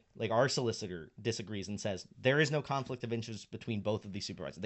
She has come out on the record and said that. Mark Charles, who has said where does the other supervisor work? What part of the? Her title. She's essentially the Secretary of State for Montgomery County. She works directly under the commissioners. I can't remember what her title is. Okay, I think that's needed for the discussion. Yeah, right. Correct. But appearance is just as important as legality. And we may disagree. And I know for a fact there are other solicitors, there are other lawyers who disagree with you on this take. Yeah. And that's my point, is they should go to Norristown. But I'm not going to take a baseball bat and take to their knees or anything. No, I'm not. Yeah, I can disagree with somebody exactly. And I'm saying that we have two competing legal theories here. Right. Let's hash it out in court and see if it works. I'm saying take the zoning side out of it all at all. Just the recusal of these two people is important legally enough that I think that they have to not be part of this vote. It can be up to Gary, Peter, and the other supervisor. That Well, if you keep recusing people or forcing them not to vote, we only have a limited number of people who are Correct. willing to step up for these offices. Uh, It's not like you know, normal people are sitting there saying, "Hey, I can't wait to be a supervisor and take a load of shit from people I two no, times a month." I do not. Go I ahead. think They're not getting paid. there's almost an argument for everyone to be recused, because if all of the township commissioners live in the township and this is going to affect the township, then I think they're like, if once you start making a case that, and I know it says even as it appears if it's not legally in the handbook, but once it gets out of like what is actually legally binding, then it's, I mean, everybody kind of has an opinion, and everybody, if you live in the township, probably have some sort of right to say, oh, maybe like, can I vote on it because it will affect me, and maybe I don't live there, but my sister-in-law or something lives right there, and I'm going to be thinking about her during the vote, which is still like, it's not legally binding, but that is an appearance of something that they're considering other than just the facts that's brought to them. Mm-hmm. So at a certain point, everybody that has a vote on it is now affected in some way and could say, well, I'm going to recuse because I have this thing. Right, and Joe, again, we just disagree. It's just a matter of, again, everybody will bring up a point to be like, well, you have this. This is a conflict of interest. You should recuse yourself. I'm sure there's a billion people who would love to get up there and say that about every single one of them. I think the two that I have for these two particular individuals, especially Sarah, Darby is the one I would debate. Is debatable. That's my position. It's other people's positions, and other people just disagree. But that's just one side of this. What could happen when it goes up to a vote? When it comes down to the voting of the zoning thing, I believe Sarah and Darby should step aside. Will they? I don't know. I can't hold them to that. But let's say something they don't, or one of them chooses to stay on. That opens the avenue for certain people to challenge the vote based on whether or not they should be there. That's all I'm saying. You know, you're bringing up a point about recusals and everything and appearances. We have a Supreme Court that appears to be pretty well bought out. I'm not going to comment on the Supreme Court. If you want to go there, I mean, like Clarence Thomas should not be there anymore. I'm not going to comment on the Supreme Court. You mean lifetime appointments? Lifetime appointments Yeah, that sounds awesome. where you get guys buying you RVs and paying for your family to go to school and stuff. All right, so bring us back home when I'm we sorry get too about out of the that. weeds. No, I want to zoom out to I the question of homeless people. Yeah. Now, both of you guys, what do you think most homeless people, how they got that way? Like, probably 3 categories, right? Like, how do you become homeless? I I have have clients who are homeless. Mm-hmm. I actually have clients who are living out of their cars. Okay. It was a family situation. This person is literally driving around, living out of the car. There's places she can't feel safe. There's places that will take advantage of her if she's got a problem. It's a tough life, and you know, she's sane. I shouldn't say she. They are sane, cogent people, and you want to be able to help them. There's people who are recovering addicts. We have a medical system right now that is very happy to get you addicted to a drug and then pull the drug away. Then you're going on the black market to go get the drug. Then once you go on the black market to get the drug, you get into more trouble because it's an illegal drug and you get jammed up, or you get really addicted and you lose your house and now you're on the street and you're looking for needles. You have people who are drunks. The 12-step program didn't get to them. And you have people who've gambled their lives away. There's a million different vices out there that throw people onto the street. Every story is different. There are people who are schizophrenic. There are people who really should be part of the mental health system that we've dismantled categorically over the last 40 years. This is the result of us saving so much, thinking like, all right, we're going to drive taxes down. We're going to stop the freeloaders. We're going to stop this. They're crazy. We can't house them. We have to get back to a real cogent mental health system. That's number one. Number two, we need stuff for assistance. The fact that we're going to dump it all here is really wrong. We need to have satellites in each of the 62 municipalities. Just like we're allowing any legal activity, we have to allow it's rights versus responsibility. We have the right to free speech, but we have the responsibility to use it properly. So we have to get back to that. And there's a lot of people who are like, I'm working, my taxes go for X, Y, and Z, but this is a value of what the taxes do. They will keep the people off the street. They will get, we're the only country, I'm going to go Bernie Sanders on you. We're the only developed country that basically has monetized our healthcare system to the point where we are profit centers. And monetized homelessness. So we've monetized a lot of things that shouldn't be monetized. This is societal. You yelled at me for being a cap. I'm going Adam Smith here. No, I'm going just giving Adam you shit, Smith. dude. I'm just giving you shit. Are you familiar with Wealth of Yes, Nations? I own the book. It sits on it literally. Okay, it's shelfware. No, I literally have read. Okay. Yeah. All right, but there's responsibilities that come through. The invisible hand works, but when we get monopolistic, when we get to the point of the extremes of capitalism, it's no longer really capitalism anymore. We don't disagree. And what we have to do is we have to pull back, and we have to fund the things that Sounds aren't like what profitable. Joe was saying earlier. What's that? Sounds like what he was saying earlier. We have to pull back, and we have to fund the things that we need. We need mental health services. We need homeless stuff. We need to get Obamacare out of here and have like a real national health plan. These are things that drain people of money, drive stress up through the wall. And that's another thing that will make you crazy. We're designed to make ourselves crazy at this point. And that got me what I wanted. That's good. What's that? That was good. That's what I wanted, kind of. Yeah. So to jump off of Joe's point, apart from policy specific details, like I disagree on, some stuff nationally. As far as homelessness goes, statistically, the vast majority of people who start homelessness. Now, I'm not saying the vast majority of homeless. I'm saying the people who start the process of becoming homeless. They start with a mental illness of some kind. Now, whether it's schizophrenia, paranoia, it could be a million different things. There's also a little bit of addiction, substance abuse disorders, things like that.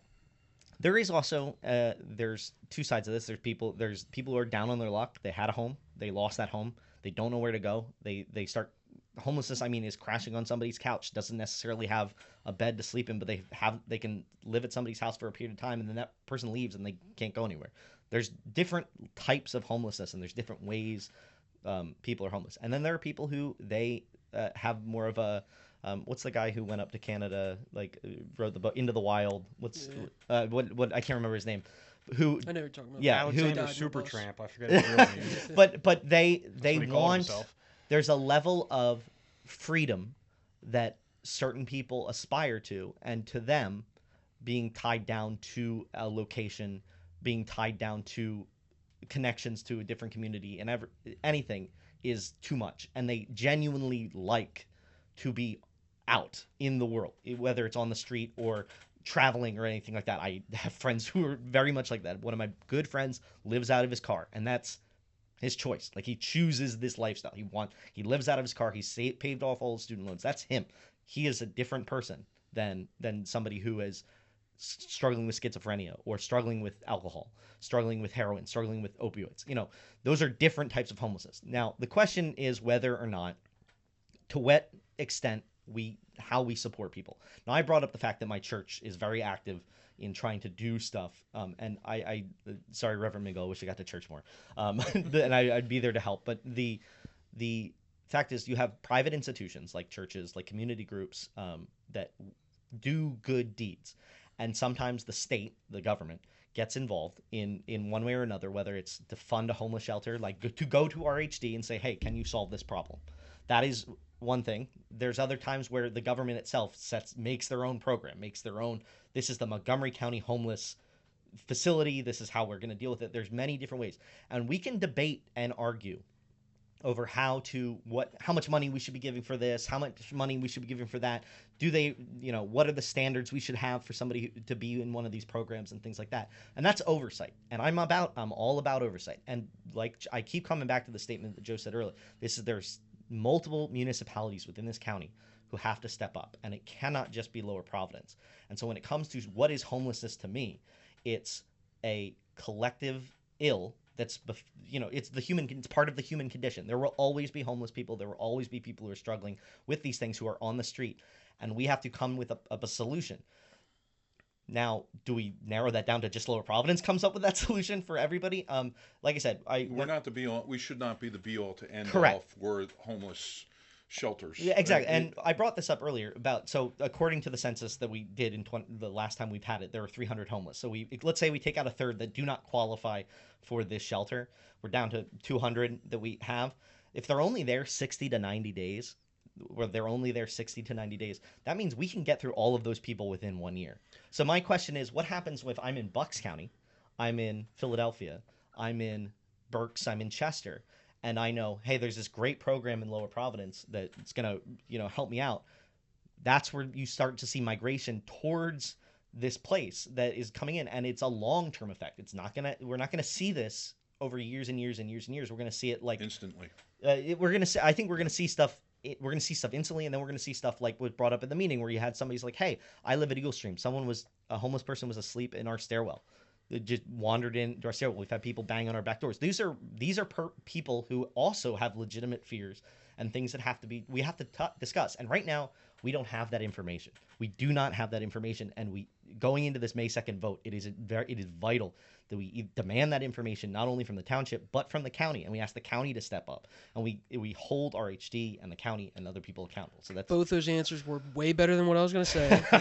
I was going to go the route of like, have you been to Norristown lately? Would you like that in your neighborhood? No. The answer is no. It's zombie land. Okay. All right. Number one, I've been to Norristown. Number two, I've been to KNA. Yeah. It's not a happy place. I grew up in Chester. Channel 5, the all gas, no brakes guy. Do you guys follow him at all? No. Channel 5. He was Andrew Callahan. He was just on. He did the K&A documentary with the Trank. I think I've seen some of that stuff. He's great. He did a great one on Las Vegas, the people that live in the tunnels. Oh, wow. Their whole thing was he's meeting with these homeless people, and they're like, we need ID. We can't do anything without ID. We're stuck here. He gets them the ID. They stay there. That's homeless.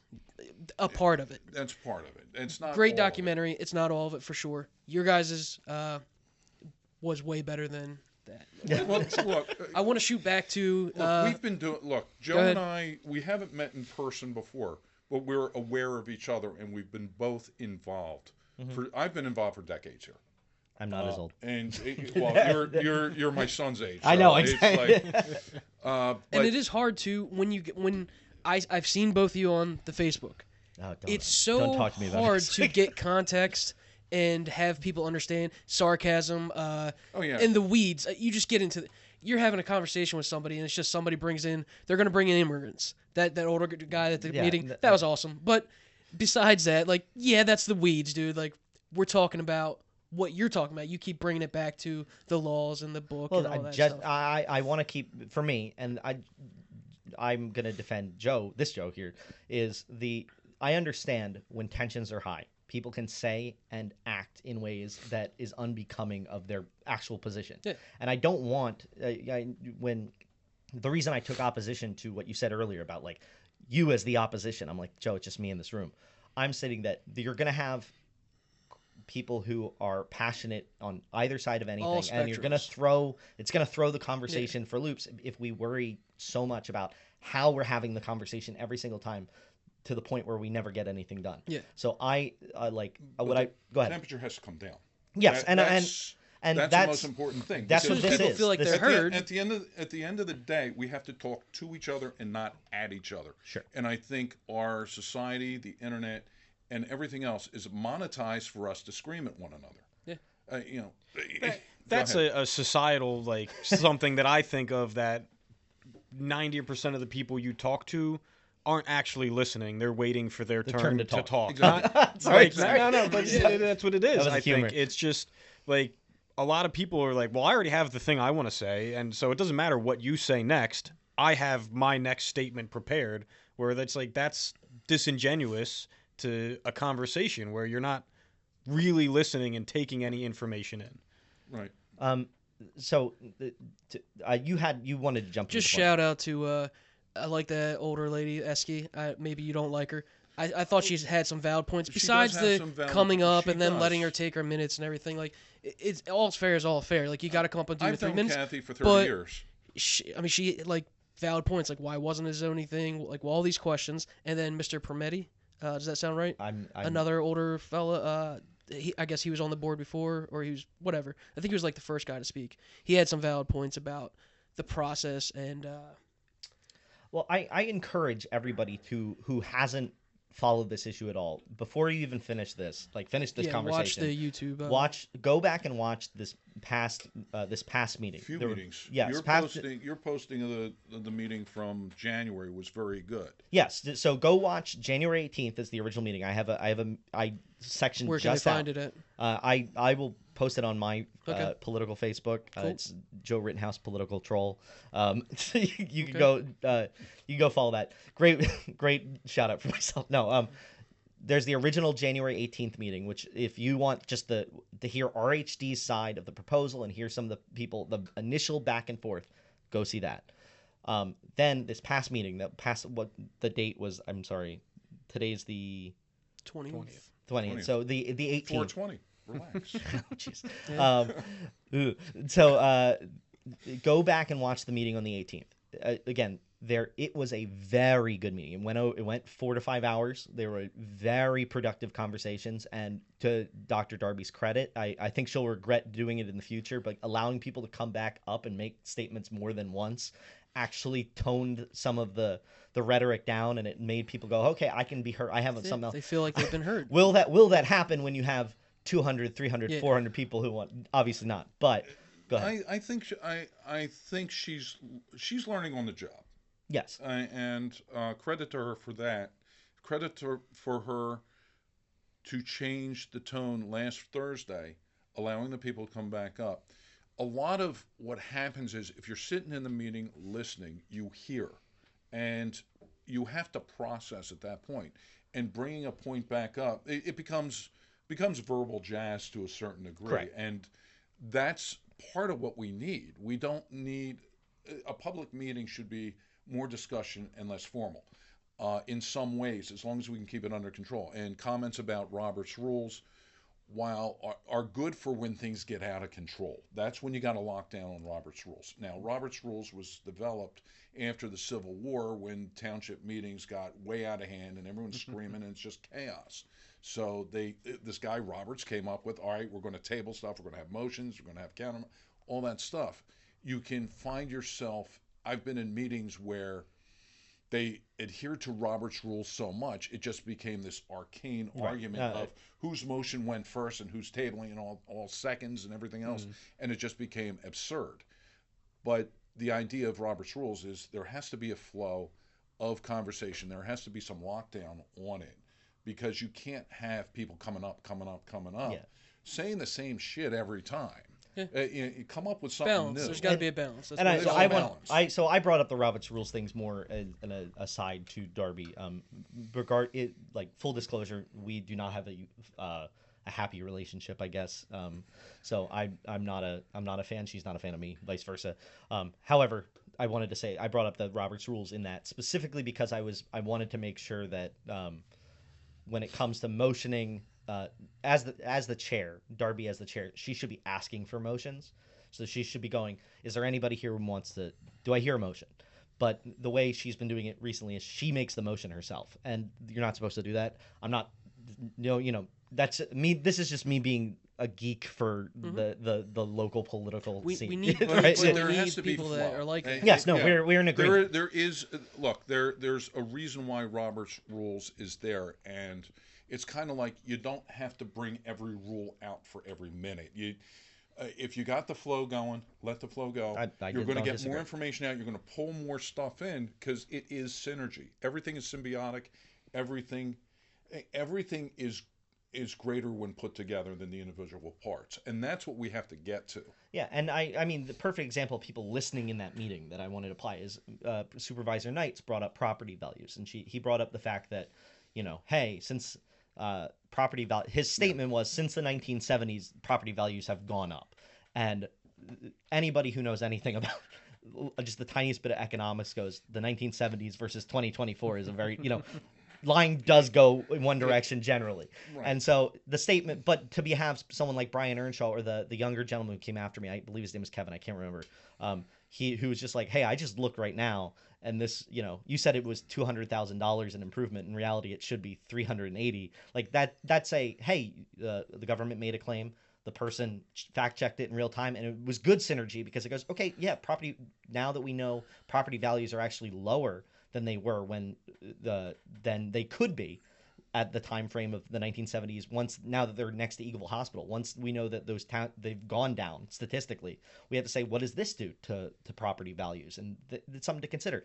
I'm bringing it back to the whole. I'm just trying to keep it the focus of it. But there's other sides of this as far as crime. There's the fact that they want to build a walking path from this area, so there will be a sidewalk. I remember that. Yes, issue. it would be a $2 million. I think they said it might be up to $10 million to build a sidewalk, just because the gradients of the path of visitation would be so high. Wait a minute. Visitation Yeah, road. yeah. When you say visitation, I'm thinking No. the Archdiocese Yeah, of yes, yeah, Visitation no, in no, West Norwood. visitation. Full disclosure, Right. that's where I grew up. I grew up on Visitation, so I know that road well. I'm slightly biased, I guess, but that goes directly into a residential neighborhood, and it's now suddenly if you build a 60-person homeless shelter there with accessible paths to another residential neighborhood that's a little farther away, and they have nowhere to go. That's something to consider, and something That was an issue that was out there when Eagleville tried to do it, Mm-hmm. and we stopped it. Mm-hmm. We actually there was opposition there. I don't think we were jerks about it, but we were like, why are you doing this to Eagleville Hospital? Why should they put in all this extra money for a sidewalk to nowhere, essentially? Because when you go down to Visitation, there's nothing there. I live there. I No, understand, I'm where I'm going is there's no place to walk on Eagleville Road. No, there's nowhere. And right after that is when the bridge came out and they rebuilt the bridge. If they were so hot to put a sidewalk there, why wasn't there an allowance for a sidewalk to be put in there? It was a ridiculous. I hate to say it, but I think Gary Knights died on the wrong hill there. Yeah, no, I completely agree. Literally the hill there. But Sanjay, the one person who lives up in that neighborhood, who was very concerned about that. That's a legitimate fear for people again, we talked about proximity earlier. Sanjay's not as close not as close as I am, but he had a concern. And that's a legitimate concern. Doesn't make his concern less invalid because I live closer. So I'm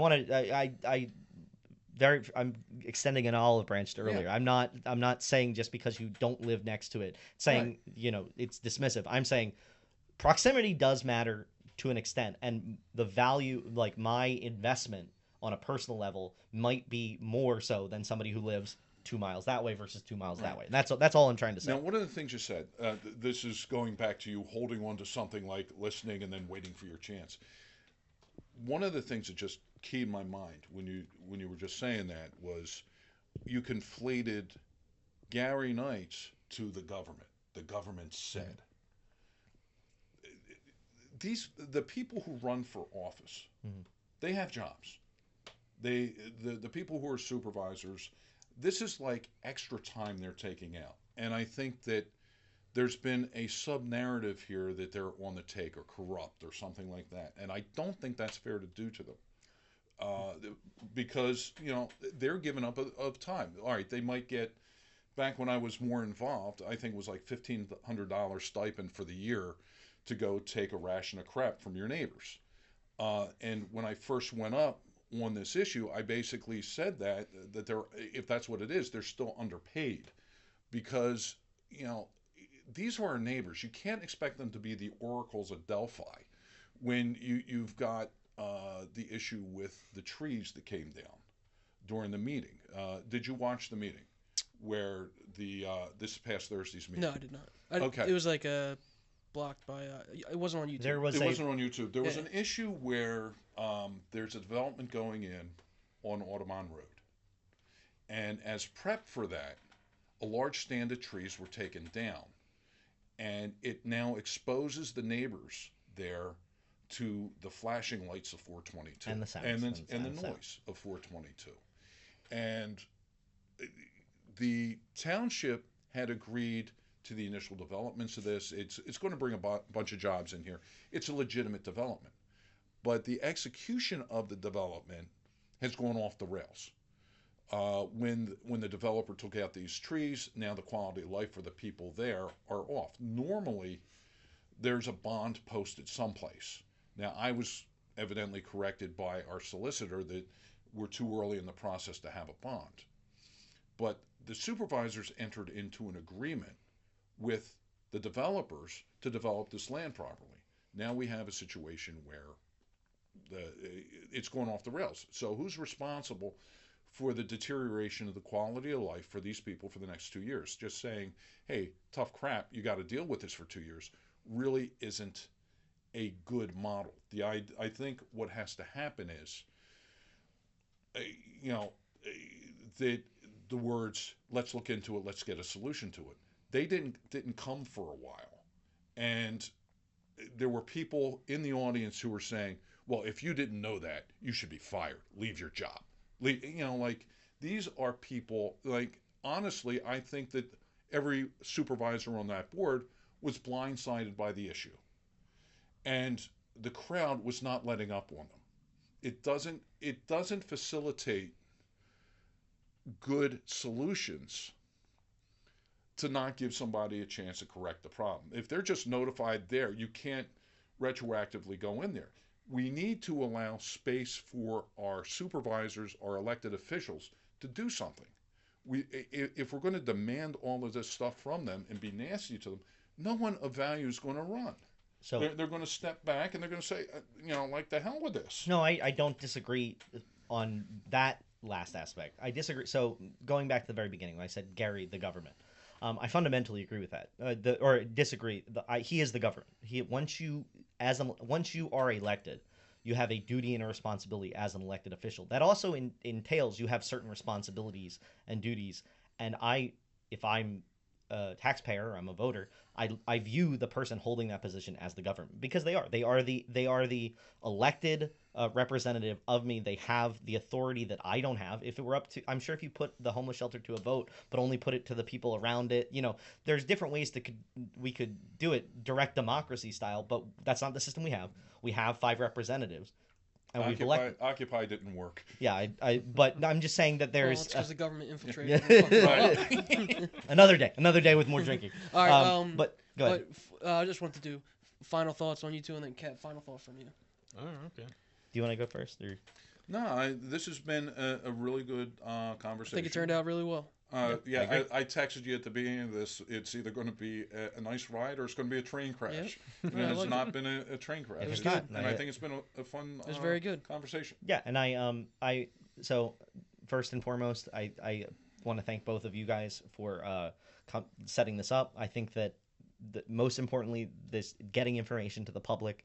Hopefully this will go out there and people can have conversations, hear some dialogue between people who may disagree a little bit on separate issues and people who agree on other issues, and how we can come together to better the township. I wanted to thank Joe. It was wonderful to finally actually get to sit together and have a conversation, and I think I could do this again. So it was coherent. So no, it was very good. I just asked that for the viewer and the people watching, the most important things for me is May 2nd is the Lower Providence Township Supervisor meeting. I ask you to come, and if you're opposed to it, please show up and say, Even hey, if you're for it, show up. Yeah. It should be everybody on board. I mean, I have an opinion, so I'm going to say my side show up. But but more so importantly, show up, listen to the conversations, let the dialogue happen, and if you want more facts, we're going to be trying to put as much facts out there about, donations, as far as contributions, as far as RHD, things about RHD, things about the supervisors related to Montgomery County. And then my final plea is to the 5 supervisors who, if you see this, you guys represent the township. You guys represent everyone who lives here, not just the 5 of yourselves and your families. I ask that you take into consideration that you do not have to rush into anything. You do not have to be bullied by the threat of a lawsuit from the county or a threat of a lawsuit from RHD. I think that that's much better to deal with than a lawsuit from your constituents. So I encourage you guys to take the time, punt this down the road, wait and figure out what is best and how the majority of Montgomery County can come together and solve this problem to get people off the street and still have compassion for the people who live in communities in the best possible way. So that's all I have to say. My name's Joe. Kev? Guys, thank you. I think if anybody's watching that, and it's just the 2 of you talking, I don't want to say your side or either, but it seemed like on the personal level, there was a lot more than I think both of you might agree. Yeah. Like, you agreed on a lot more during the conversation than you probably would have as you were driving over here. Yeah. And I think that's something that anybody involved in both sides of this should take away, that there's things you can work on together. Mm-hmm. And it seemed like a couple of the major things you were like, oh, no, that does make sense. So I think everybody probably agrees on things a lot more than is really being conflated by whatever sides. Yeah. Thank you both. Yeah. Thank you, appreciate it. You were the content, so I mean, getting either of your messages out, which at the end seems like it's the same message, but you guys are just a little opposed about how to do it. I would say anybody on that Facebook page that comments, stay out of the weeds. That makes whatever side of the argument you're on, just people that are watching, because I'm sure there's more people out there that are like me, not commenting, just watching, devalues your opinion and your position by going into the weeds with random shit that has nothing to do with I'm glad I found you on there. You're very direct and to the point of the facts. Getting into the weeds with anything else is kind of useless. So thank you. Yeah, thank you guys. And I hope this stirs good conversation, and let's do it again, Joe. Let's do something. Let's find it doesn't another have to topic. be like this. You guys are both professionals. I'm sure you guys both have great stories on life and other things like that. So let's do it again.